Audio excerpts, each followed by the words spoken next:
മഹാനായ അബൂസലമ റളിയല്ലാഹു അൻഹു മരണപ്പെട്ട് കിടക്കുകയാണ്. ഉമ്മുസലമ റളിയല്ലാഹു അൻഹ അവിടുത്തെ ഭാര്യ ആ മയ്യത്തിൻ്റെ മുന്നിലിരുന്നു കൊണ്ട് തേങ്ങി കരയുന്നുണ്ട്. ഈ കാഴ്ച കണ്ട് റസൂലുള്ളാഹി സ്വല്ലല്ലാഹു അലൈഹി വസല്ലം പറയുന്നുണ്ട്, ഉമ്മുസലമ നീ ക്ഷമിക്കുക, എന്നിട്ട് അല്ലാഹുമ്മ ഉജ്റുനി ഫീ മുസീബത്തി വഖ്ലിഫ് ലി ഖൈറൻ മിൻഹാ, അല്ലാഹുവേ ഞാൻ അനുഭവിക്കുന്ന പരീക്ഷണത്തിൽ നീ എനിക്ക് പ്രതിഫലം നൽകുകയും ഇതിനേക്കാൾ ഉത്തമമായത് പകരമായി നീ നൽകുകയും ചെയ്യണമേ എന്ന് പ്രാർത്ഥിക്കുകയും ചെയ്യുക.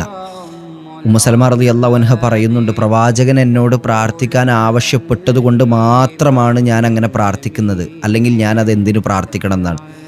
രണ്ട് കാര്യങ്ങളുണ്ട് ഈ ചരിത്രത്തിൽ. ഒന്ന്, ഉമ്മുസലമ റളിയല്ലാഹു അൻഹക്ക് അബൂസലമയേക്കാൾ നല്ലൊരു ഭർത്താവിനെ ചിന്തിക്കാൻ പോലും കഴിയുന്നില്ല.